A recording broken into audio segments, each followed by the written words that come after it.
అర్జున్ రెడ్డితో ఆకాశానికి ఎదిగి ఫ్యామిలీ స్టార్ తో పాతాళంలోకి పడిపోయిన విజయ్ దేవరకొండ ఇప్పుడు తన సత్తా చూపిస్తానంటున్నాడు. ఈ క్రమంలో గౌతమ్ తిన్ననూరితో భారీ ప్రాజెక్ట్ ని పట్టాలెక్కించిన మన రౌడీ హీరో తనదైన లుక్స్ తో సినిమాపై మంచి బజ్ నే సెట్ చేసుకున్నాడు. అయితే ఈ సినిమా టీజర్ ని ఎప్పుడో రివీల్ చేస్తామని ఇప్పటి వరకు ఒక సరైన అప్డేట్ ఇవ్వకపోవడంతో డీలా పడిపోయారు రౌడీ ఫ్యాన్స్. అయితే ఎట్టకేలకు ఈ సినిమా టీజర్ రిలీజ్ కి డేట్ లాక్ అయినట్టు తెలుస్తోంది. దీని ప్రకారం ఈ సినిమా టీజర్ ని ఫిబ్రవరి 7న లాంచ్ చేస్తున్నారని సమాచారం. అయితే దీనిపై అధికారిక క్లారిటీ ఇంకా రావాల్సి ఉంది. చూడాలి మరి అనిరుద్ మ్యూజిక్ అందిస్తున్న ఈ VD12 మన రౌడీని హీరోగా నిలబెడుతుందో లేక విలన్ గా పడగొడుతుందో. ఫైట్స్ చేయడమే కాదు, నాకు పాటలు పాడడం కూడా వచ్చు అంటూ అప్పుడప్పుడు పాటలతో అలరిస్తుంటాడు మన పవర్ స్టార్. గతంలో జానీ, అత్తారింటికి దారేది సినిమాల్లో పాడి అలరించిన పవన్ తాజాగా హరిహర వీరమల్లు కోసం మాట వినాలి అంటూ గొంతు విప్పిన సంగతి తెలిసిందే. అయితే ఈ నెల 17న విడుదలైన ఈ సాంగ్ ఇప్పుడు ఏకంగా 130 గంటలకి పైగా ట్రెండ్ అవుతూ నెట్టింట సంచలనాలు క్రియేట్ చేస్తుంది. ఇక సినిమా సంగతికి వస్తే పవన్ కళ్యాణ్ సరసన నిధి అగర్వాల్ నటిస్తుండగా కీరవాణి సంగీతం అందిస్తున్నారు. AM రత్నం నిర్మాణం వహిస్తుండగా ఈ మార్చ్ 28న రిలీజ్ చేస్తామని ఇప్పటికే మేకర్స్ ప్రకటించిన సంగతి తెలిసిందే. బాక్స్ ఆఫీస్ ని కలెక్షన్ల వర్షంలో ముంచెత్తుతున్న మన గాడ్ ఆఫ్ మాసెస్ బాలయ్య ఇక తన తర్వాతి సినిమాలపై ఫోకస్ పెడుతున్నాడట. ఇప్పటికే తమిళ సూపర్ స్టార్ రజనీకాంత్ నటిస్తున్న జైలర్ 2 మూవీలో ఓ కీలక పాత్రలో నటించబోతున్నట్లు వార్తలు వస్తున్నాయి. ఇప్పుడు దీనికి తోడు యంగ్ డైరెక్టర్ గోపీచంద్ మలినేనితో మరోసారి బాలయ్య సినిమా చేయనున్నాడని సమాచారం. ఇక ఈ 2 సినిమాల అనిరుదే మ్యూజిక్ అందించే అవకాశం ఉండటం ఇక్కడ విశేషం. మరి ఈ వార్తల్లో ఎలాంటి నిజముందో తెలియాలంటే అధికారికంగా ప్రకటన వచ్చే వరకు వెయిట్ చేయాల్సిందే. సక్సెస్ కొట్టాంగా ఇక సంబరాలు చేసుకోవాల్సిందే అంటూ తాజాగా డాకు మహారాజ్ టీం అనంతపురంలో సక్సెస్ మీట్ పెట్టిన సంగతి తెలిసిందే. అయితే ఈ వేడుకల్లో పాల్గొన్న music director Thaman Balakrishna next movie Akhanda 2 పై ఓ సాలిడ్ అప్డేట్ అయితే ఇచ్చాడు. మాస్ చిత్రాల దర్శకుడు బోయపాటి శ్రీను అఖండ 2 ని ఎలా తెరకెక్కిస్తున్నాడో తనకు తెలుసని, ఈ సినిమా మాస్ జాతరగా ఉండనుందని చెప్పుకొచ్చాడు. బాలయ్య మరోసారి అభిమానులకు ఫుల్ మీల్స్ పెడతాడని, ఈ సినిమా ఇంటర్వెల్ వరకే ఆడియన్స్ కు పైసా వసూలు చేసేలా ఉంటుందని తమన్ చేసిన కామెంట్స్ ఇప్పుడు నెట్టింట తెగ సందడి చేస్తున్నాయి. ఇక ఈ సినిమా కోసం ఇప్పటికే బోయపాటి కుంభమేళాని చుట్టి వచ్చిన సంగతి తెలిసిందే. స్క్రీన్ పైనే కాదు స్టేజ్ పైన కూడా దబిడి దిబిడే అంటున్నాడు మన బాలయ్య. అసలు విషయానికి వస్తే పాటలకి స్క్రీన్ మీద చిందులేసే మన బాలయ్య అనంతపురంలో జరిగిన సక్సెస్ మీట్ లో మరోసారి సింగర్ గా మారిపోయి ఆడియన్స్ ని ఫుల్ ఎంటర్టైన్ చేశాడు. ఇందుకు సంబంధించిన వీడియో సోషల్ మీడియాలో కూడా తెగ వైరల్ అయింది. గతంలో కూడా ఎన్నో ఫంక్షన్స్ లో ఈ నటసింహం గొంతు విప్పి అభిమానులను ఉర్రూతలూగించడం మనకి తెలిసిందే. ఇక బాక్స్ ఆఫీస్ వద్ద దుమ్ము లేపుతున్న ఈ సినిమాకి సీక్వెల్ వస్తే బాగుంటుందంటూ నెట్టింట గట్టిగానే డిమాండ్ చేస్తున్నారు నందమూరి అభిమానులు.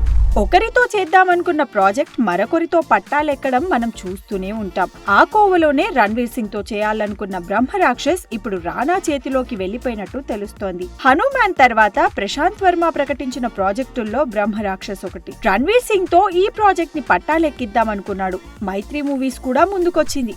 రణ్వీర్ తో ఓ ప్రమోషనల్ వీడియో కూడా చేయించారు. కానీ క్రియేటివ్ డిఫరెన్సెస్ వల్ల ఈ ప్రాజెక్ట్ ఆగిపోయింది. రణ్వీర్ తప్పుకోవడంతో ఆ స్థానంలో రానాని క్యాస్ట్ చేస్తే ఎలా ఉంటుందన్న ఆలోచన చేస్తున్నారట మేకర్స్. బ్రహ్మరాక్షస్ అనే టైటిల్ కి తగ్గట్టుగా దేహ దారుఢ్యం ఉండాలి, పైగా స్టార్ ఇమేజ్ అవసరం. బాహుబలితో సత్తా చాటిన రానా అయితే పర్ఫెక్ట్ చాయిస్ అని డిసైడ్ అయినట్లు తెలుస్తోంది. చూడాలి మరి బ్రహ్మరాక్షస్ లో రానా మెరిస్తే మాత్రం ఆడియన్స్ కి అది ఫుల్ మీల్సే.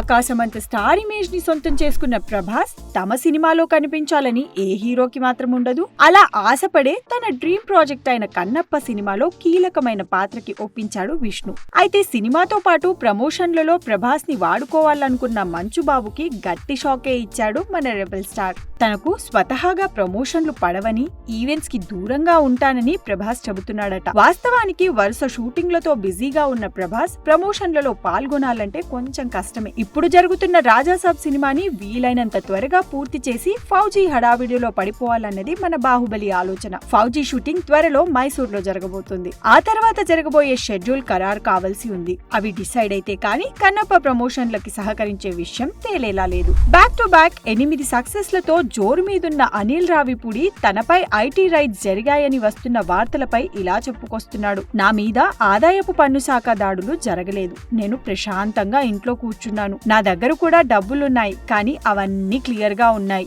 జీఎస్టీలు ఎప్పటికప్పుడు కడుతున్నాను. నాకొచ్చిన ప్రసాదాన్ని నేను జాగ్రత్తగా మేనేజ్ చేసుకుంటున్నాను. ఐటీ దాడులు జరిగేంత శ్రీమంతుణ్ణి ఇంకా కాలేదు. వస్తున్నది అంతా రాంగ్ న్యూస్ అంటూ తనపై వస్తున్న రూమర్స్ పై క్లారిటీ ఇచ్చాడు. సంక్రాంతికి వస్తున్నాం సినిమా కోసం 15 కోట్ల పారితోషికం తీసుకున్నాడన్న వార్తలపై మాట్లాడుతూ చాలా మంది కంటే నా పారితోషికం తక్కువ అంటారని, నా సినిమా బడ్జెట్ బట్టే నాకు రెమ్యునరేషన్ ఇస్తారని, ఫ్యూచర్ లో పెంచుతారేమో తెలియదని తెలిపాడు. ఇక ఫేక్ కలెక్షన్స్ సినిమా పోస్టర్లపై మాట్లాడుతూ నా సినిమా వసూళ్ల పోస్టర్లకు ఖచ్చితంగా నేను చెక్ చేసుకుంటానని, మహా అయితే జీఎస్టీ కలిపి వసూళ్ల పోస్టర్ వేస్తామని, అంతకు మించి అంకెలు మార్చమని తనదైన శైలిలో చెప్పుకొచ్చాడు ఈ కామెడీ క్రియేటర్. నేను మారిపోయాను మహాప్రభో అంటూ ట్విట్టర్ వేదికగా సత్య కన్ఫెషన్ పేరుతో ఎమోషనల్ అవుతున్నాడు మన RGV.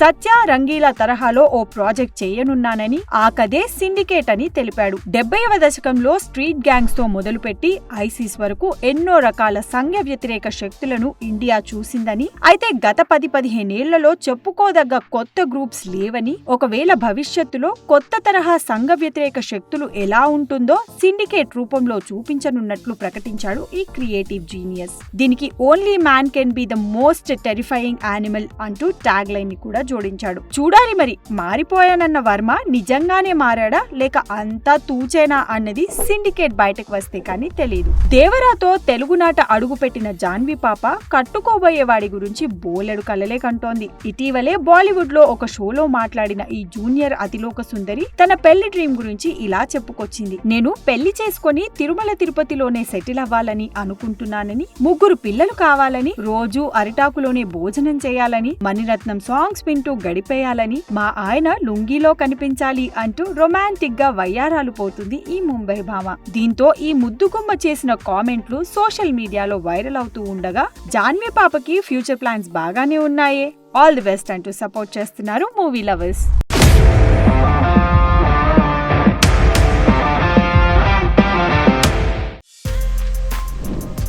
For more videos like this, subscribe Big TV channel.